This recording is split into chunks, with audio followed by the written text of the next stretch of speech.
Welcome to the Science of Success, the #1 evidence-based growth podcast on the internet, bringing the world's top experts right to you. Introducing your hosts, Matt Bodner and Austin Fable. Well, hello everyone, and welcome to another episode of the Science of Success, the #1 evidence-based growth podcast on the internet with over 5 million downloads and listeners like you in over 100 countries. I'm your co-host, Austin Fable, and today we have an absolutely incredible interview from the archives. We're bringing it back, the Godfather of influence himself, Dr. Robert Cialdini. This was a truly major turning point in the show. Matt and I had both been and still continue to be huge fans of Dr. Cialdini and his work. His book Influence was actually the first real personal development / nonfiction book I'd ever read. It was the catalyst for me getting interested in this world and a lot of the things we discuss in this podcast. His interview was incredibly relevant, his stories impactful, and we had a great time speaking with him. But before we dig in, you knew it was coming. Are you enjoying the show and the content we work very hard to put out every week for you? If so, there are two incredibly easy yet very impactful things you can do for Matt and I. First, leave us a quick 5-star review in your podcast listening platform of choice. It's going to help other people find the show just like you. You're going to be doing your part to help impact lives, and we thank you. Next, go to our homepage at www.successpodcast.com and sign up for our email list today. As I'm sure you know by now, our subscribers are the first to know about all the comings and goings of the show, but you also gain access to exclusive content you won't find anywhere else. Now, are you on the go? That's fine. Sign up for the email list just by texting the word SMARTER, that's SMARTER, to the number 44222, and you'll be signed up immediately today. Now, if you haven't already, check out last week's episode with Gay Hendricks and Carol Klein. We dig into how you can create more conscious luck in your life, find yourself in the right place at the right time more often, and some of the real-life stories behind finding and creating your own luck. Now, in this episode, we interview our incredible guest, Dr. Robert Cialdini.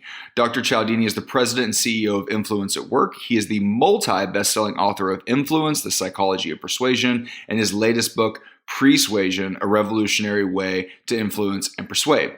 He is currently a Regents Professor Emeritus of Psychology and Marketing at Arizona State University, commonly referred to as the Godfather of Influence, as I mentioned earlier. Robert's work has been featured around the world with clients such as Twitter, Microsoft, London Business Forum, South by Southwest, and more. This is a truly incredible interview. Like I said, a turning point for the show, no question about it.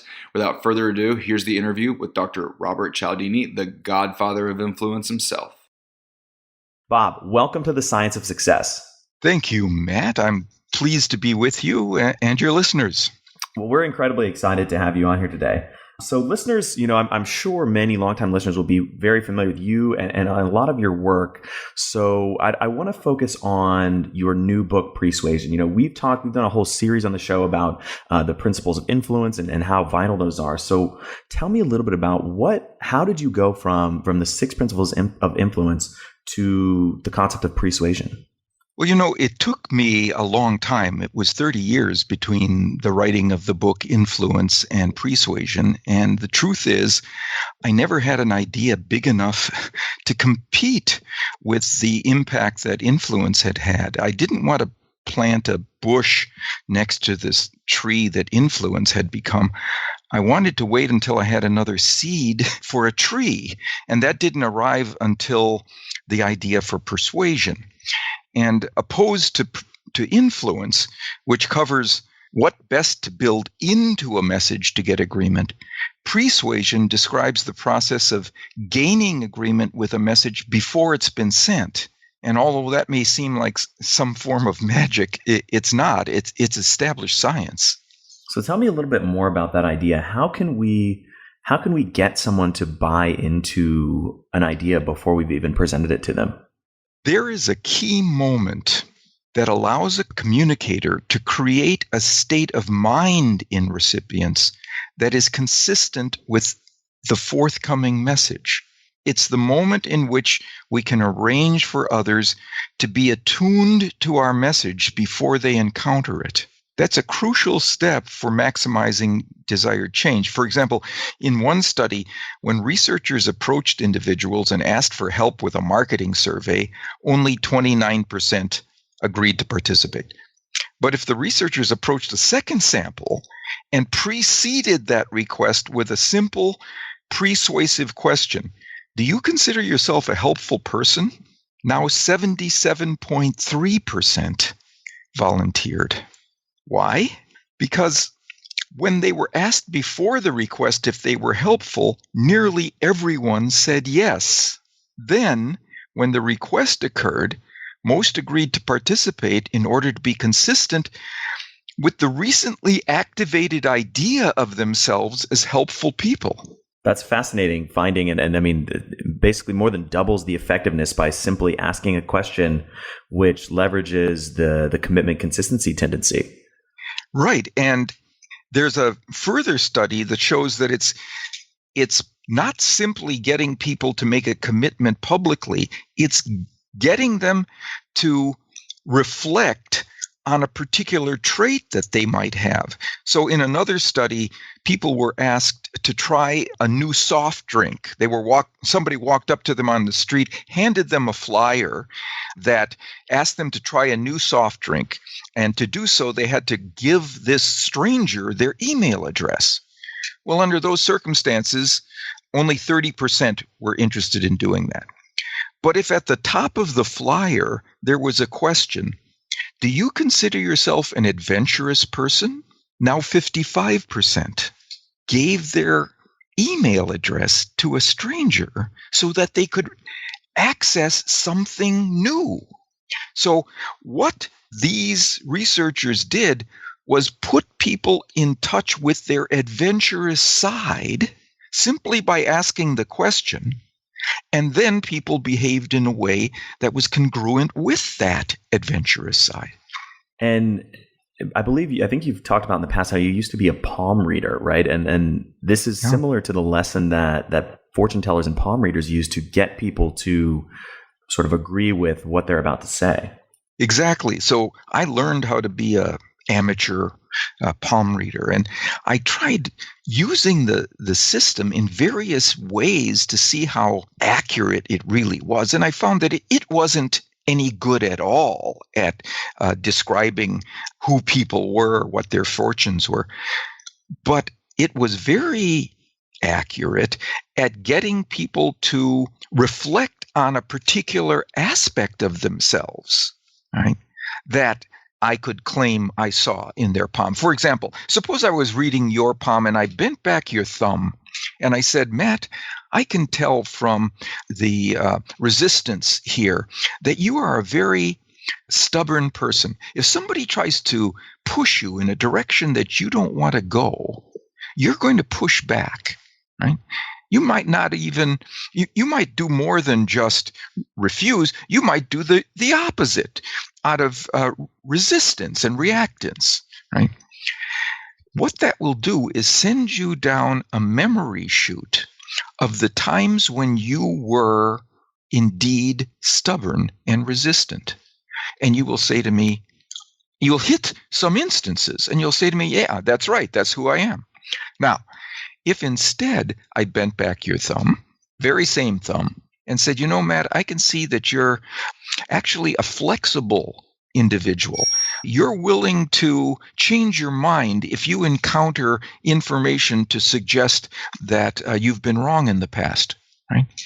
That will send you down another different memory chute where you'll encounter times when you were flexible, and you will look up to me from that palm that I'm reading, and you'll say, that's right, that's who I am. So I can get you to focus on a particular trait or capacity that you have, and as a result, make you more likely to think of yourself as that kind of individual. There's an old saying that, tell me what you're paying attention to, and I'll tell you who you are. So if you're always watching sports on ESPN, I can tell that you're a fan. If you're always reading gourmet magazines, and I can tell that you're a foodie, right? By what you're paying attention to. Well, what the new behavioral science tells us is that getting you to pay attention to something doesn't just reveal who you are. It makes you who you are in that moment. I can make you a flexible individual. I can make you a stubborn individual by what I focus you on first. It's fascinating. And even when you're saying those examples, as you said it, I sort of felt myself almost in a reaction, just starting to think about all the times that I've been stubborn. And then when you switch to flexible, I start thinking about, oh yeah, all these times I've been flexible. And then I caught myself and I was like, hold on, I'm getting sort of primed to think about these things. Right. And that's the trick that palm readers use, but it's now something that is available to communicators to move us in various directions. So we have to be very careful when we encounter a message, not simply to look inside the message for evidence of the persuasive strategies of the communicator. We have to ask ourselves, what happened just before I received that message? I'll give you an example. There was a study done of an online furniture store that specialized in sofas. For half of their visitors to their website, they sent them to a landing page that had as its background wallpaper fluffy, soft clouds. For the other half of the visitors, they went to a landing page that had small coins, pennies, as the landing page depiction, background depiction. Right? Those people who saw the clouds then rated comfort as more important in buying a sofa than before. They then searched the site for comfort-related information, and they preferred to purchase more comfortable sofas.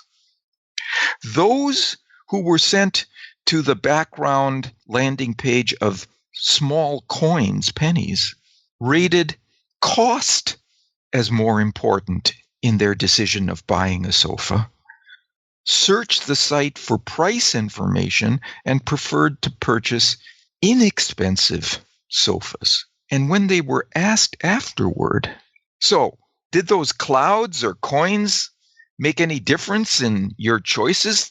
They laughed. They said, of course not. I'm a freestanding entity. I decide based on my personal preferences of who I am and what I want.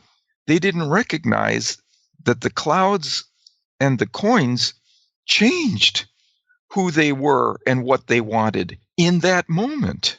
And I think you've raised two really, really important points, and I want to dig into each of these. One is this idea that the importance, the notion that the persuasion doesn't necessarily lie just within the message, but rather the context of the message is presented in the things that happen before that message.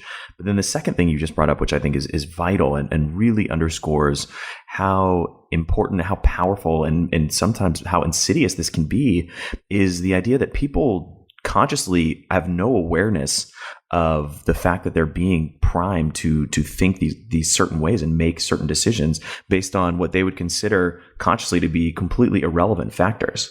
Exactly. I'll give you another example. A study was done in France where they went to a shopping mall and had a very attractive young man walk up to young women who were strolling along through the halls of the shopping mall. He stopped them, gave them a compliment, and asked them for their phone number so he could call them for a date later. Right? Under most circumstances, his success was dismal. Where they were passing various kinds of stores. Only about 13% of the time did he get a phone number, even though he was selected to be very attractive, movie star looks kind of guy. Right? But if they were passing one particular kind of shop, his success doubled. It was a flower shop, because flowers are associated with romance. And not one of these young women, when asked afterwards, recognized what had happened to them.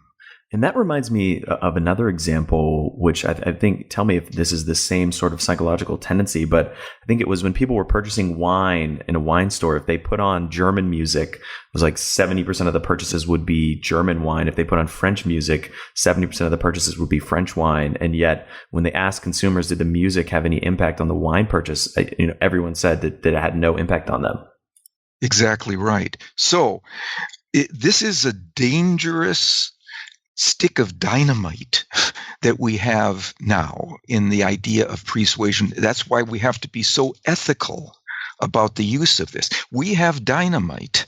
We can move people in our direction and they won't even recognize it.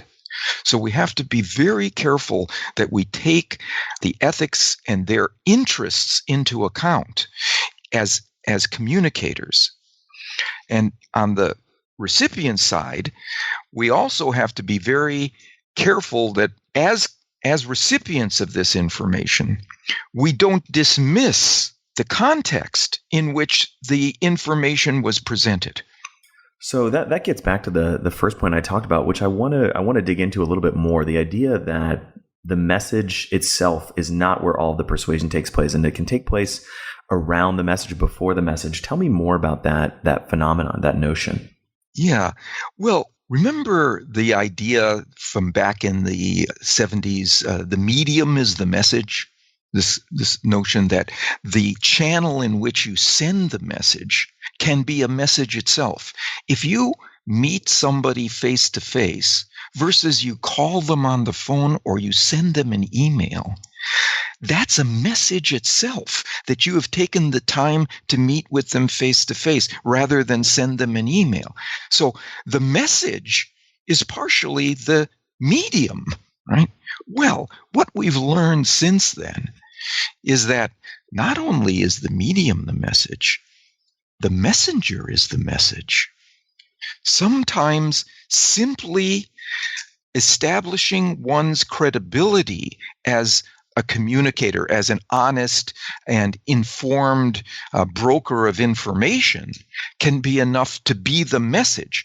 It's often the case that people say yes to something simply because of the credentials of the communicator. There was a sort of alarming study that was done that measured brain activity when people were given communications about a particular economic decision that they could make, right? And when it was just sent to them by an unknown communicator, those sections of their brain, those sectors of their brain associated with cognitive analysis lit up, right? Just as you would expect. But when they were told that the communicator was a distinguished professor of economics at the University of Chicago, their analysis sectors of their brain shut down. They flatlined. Instead, another sector of the brain lit up, which had to do with attribution of responsibility for messages. Who is this person, essentially, right? So the messenger was the message, right? The context, before there was even a message, sold the audience. There's another way in which we can think of it. The multitude is the message. Not only is the medium of the message or the messenger the message, the multitude is the message. If a lot of other people are doing something, that's an indication that it's the right thing to do before you have even encountered the message, right? So, for example, in the United Kingdom, they have a problem with people who pay their taxes late, right? And they send them a message, the tax office, that says, if you don't pay in a certain time, here will be the consequences. And they get about 68% of the people responding by paying their taxes after getting that message. If instead they say the great majority of UK citizens do pay their taxes on time, now this goes to 73%. If instead they go even further and say the great majority of taxpayers in your community pay their taxes on time. It goes to 79%. So learning what most others are doing is a message itself. All context to the content of the message that is yet to come. And that's the word context, that's a great way to kind of succinctly capture this notion, which is the idea that context matters as much as, or maybe more than, content in many cases. Often more than content. I'm so excited to tell you that this episode is brought to you by my very good friend and 3-time Science of Success guest, Peter Shallard. He's the founder of Commit Action, and he's known as the Shrink for Entrepreneurs. Why is he sponsoring the Science of Success? Well, January is a time when we're all thinking about setting goals and making strategic plans for the year. But if you don't get it right, your best intentions just end up gathering dust in a drawer. We've all experienced that before, right? Big ambitions in January, totally sidetracked by March. So, if you truly want to make 2021 your best year ever, then make sure you listen to the special episode we did together on New Year's Eve. We went deep into the science and practice of annual planning, covering the overlooked power of reflection on the past and how it can unlock huge growth in the future, the science of psychological ecology and how self-sabotage and motivation problems can be avoided entirely by setting your goals the right way, and how to connect the dots between your big picture plans and your actual week-to-week life so that your intentions for the year end up becoming concrete reality. Peter is a huge authority in evidence-based psychology, particularly for business owners, and you have to check out the incredible episode we did on his ultimate annual planning ritual. It's one of the most useful and practical interviews we've done, so make sure you check out that episode with Peter.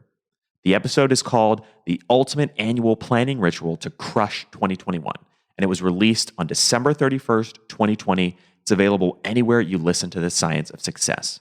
Make sure you carve out some time and really focus on mapping out your success this year, and use that special episode as your guide. So how can we leverage some of these principles? Let's think about, for those who are operating kind of ethically in a sound way, how can they leverage these principles to influence people in the way that they want to? Let's take the workplace as an example. Suppose you're applying for a job, right? And there's a meeting that you have with an evaluator. Sometimes it's a team of evaluators, sometimes just a single person. And you go in, and what we've always been taught to say is, I'm very happy to be here. I want to answer all of your questions, right, that you would have for me. Here's what I'm going to suggest we do. We also say, but I'm curious. I have a question for you. Why did you invite me here today? What was it about my resume that was attractive to you? And here's what they will do. They will begin by focusing on your strengths. The context for the interview will be your strengths. That will be the starting point for the interview. They will search your resume. They'll say, well, it's because your credentials are what we want, or it's because your values that you indicated fit with our value statement, right? And that will be the launching point now. You'll also be informed about what it is that they think is most important, right? You'll be able to build on that. I have a acquaintance who claims he's gotten 3 straight better jobs in a row using this tactic. Okay, now let's say you got that job and you've got a new initiative that you want to develop, right? But you need the buy-in of a colleague of yours to send this idea forward. So you approach that person, maybe give that individual a draft or a blueprint of your idea, right? And ask for that person's advice. that's a mistake. Not to include this individual, right? And you ask for that person's opinion. I'm sorry, I meant to say opinion. You ask for that person's opinion. It's a mistake to ask for that person's opinion, because when someone is asked for an opinion, that person takes a half step back from you and goes inside, introspects, and separates, right? Instead, if you change one word persuasively and ask for that person's advice rather than opinion, that individual takes a half step toward you psychologically, sees him or herself as a partner in this process. And the research shows that person will now become more supportive of your idea than if you asked for an opinion. You know, there's a saying, when you ask for someone's advice, you're usually looking for an accomplice, right? Well, here's what the behavioral science says. If you get that advice, you usually get that accomplice. And that's what you want, right? When you want to push something forward in an organization. Okay, and then one last thing. Now, let's say you've got a meeting to present your idea, and it's got a particular budget, and you have figured out the budget so that it will be $75,123, right, to accomplish your idea, to get it launched. And what you typically do is to reduce that to $75,000. You round it off to $75,000, right? That's a mistake, because if you say, research shows, if you say 75,123, people assume that you have done your homework. You have figured this out. You are knowledgeable about the pros and cons of the budget. All right? You've got it down to the dollar. Right? And even though it will be more money by $123 than the $75,000 figure, people will be more likely to accept that budget under those circumstances. I saw another study recently, remarkable, back in the UK again with the tax office. So they got this idea, hey, let's tell people that the majority of taxpayers pay on time. So they sent one message that said 9 out of 10 of the people in your community pay their taxes on time. For another group, they sent a message that said 88% pay their taxes on time.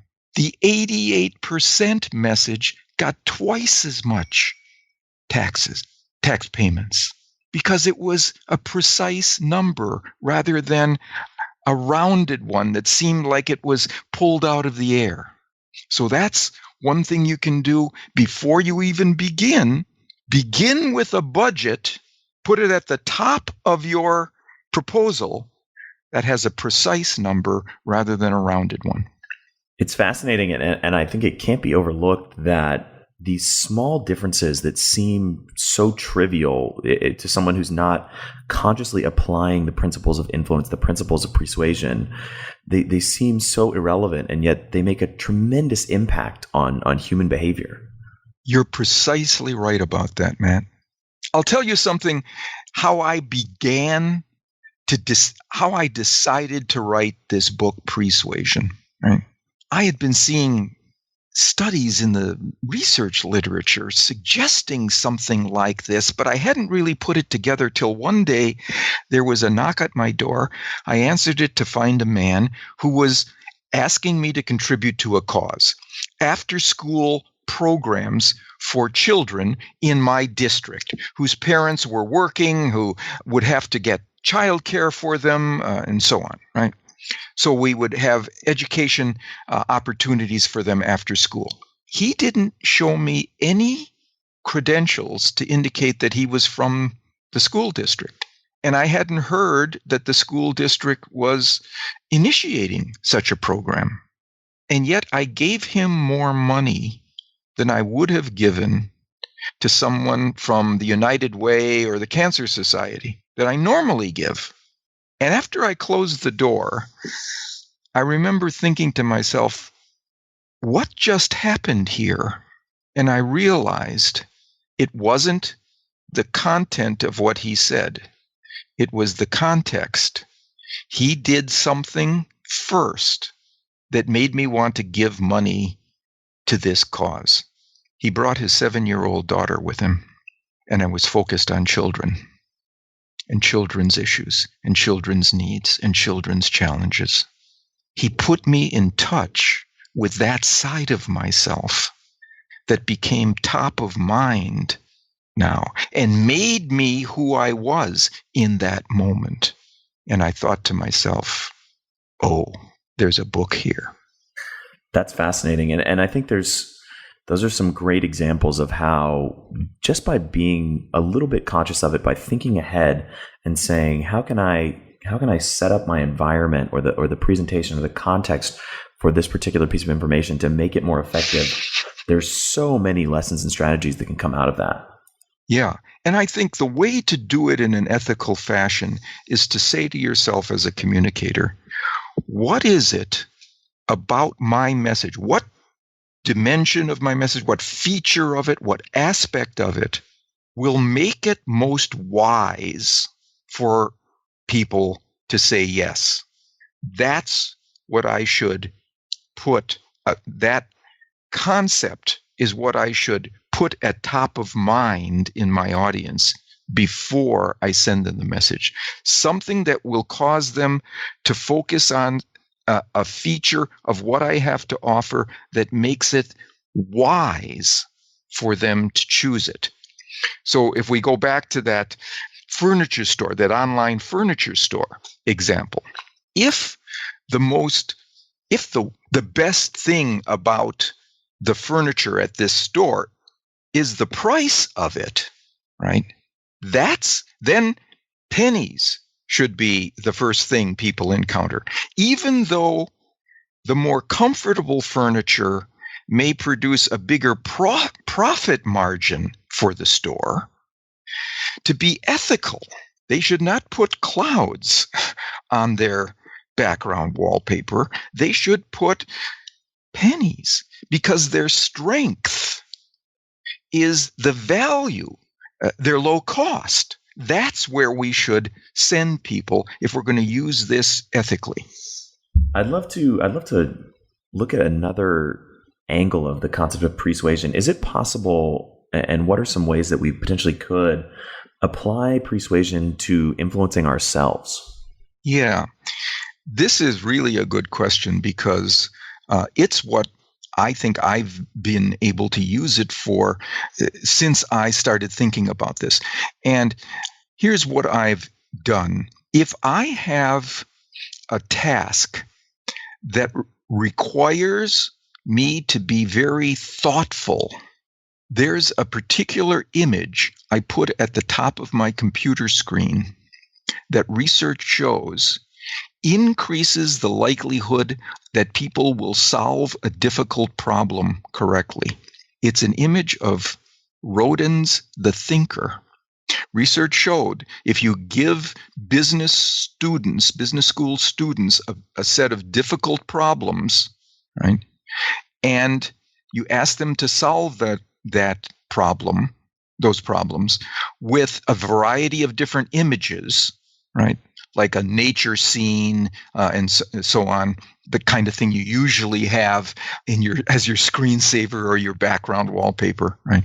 That's not as successful as if you give them an image of Rodin's The Thinker. They actually solve 48% more problems correctly. So that we can do this to ourselves. We can put ourselves in a state of mind that is congruent with the goal of our message. There's another study that shows that if you want people to expend a lot of energy in a task, persist at it, and be energy driven with this task. Show them a picture of a runner winning a race, and that will increase their performance on that kind of task. So what I do now is, depending on the goal I have for a particular task, I choose an image that's congruent with that goal and put it there on the corner of my screen as I perform the task. We can do that. That's a great and such a simple strategy to implement that everybody listening could immediately put in place right now to sort of prime themselves with just the smallest thing in their environment to help them move towards whatever they're trying to achieve. So that said, what is one really simple piece of actionable advice you would give, almost as a form of homework to our listeners, for them to implement some of the concepts we've talked about today?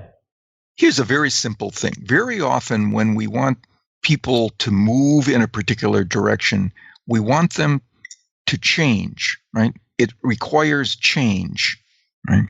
Here's what the research shows. If we ask them for change on a Monday or Tuesday, we'll be more successful than if we ask them on a Thursday or Friday. If we ask them for change on the first or second day of the month, we'll be more successful than if we ask them on the last day of the month, or second to last.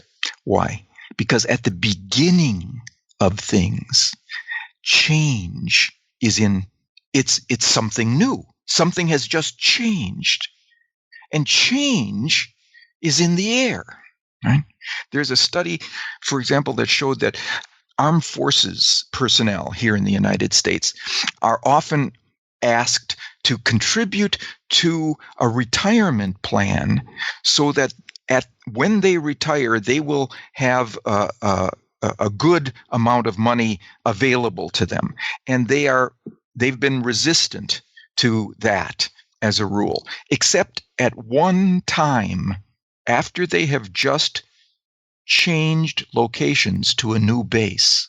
Then they become significantly more open to the idea of doing something new, of getting away from their old habits and moving to something new. So if, as communicators, we're interested in getting change, we can increase the likelihood that people will change in our direction by picking the right time. Once again, the context rather than the content of our message is vitally important. And where can people find you and your books online for people who want to do, more research and dig in and learn more? Yeah, probably the best place is our website, influenceatwork.com. That's all one word, influenceatwork.com.